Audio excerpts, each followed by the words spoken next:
Sir Vikram sir, excess gymming causes heart attack అంటున్నారు, మీరేమంటారు?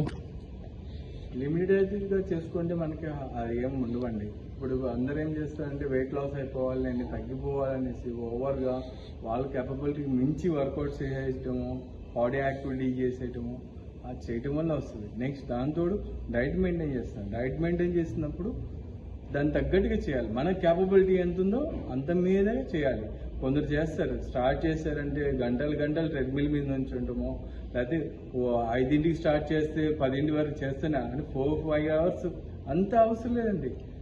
Muscle గ్రోతింగ్ కానివ్వండి, స్టామినా బిల్డప్ కానివ్వండి, వెయిట్ లాస్ కానీ లిమిటెడ్ టైమింగ్ పీరియడ్ అని ఉంటుంది, దాని వరకు చేసుకుంటే సరిపోయింది. ఇంకా హార్ట్ అటాక్ అంటారా, ఇది వాళ్ళకి మించి అంటే మన హార్ట్ రేట్ ఎంత బ్యాలెన్స్ చేసుకోవాలో దానికి మించి వీళ్ళు ఏం చేస్తారంటే ఎక్సెస్ వెళ్ళిపోతారు.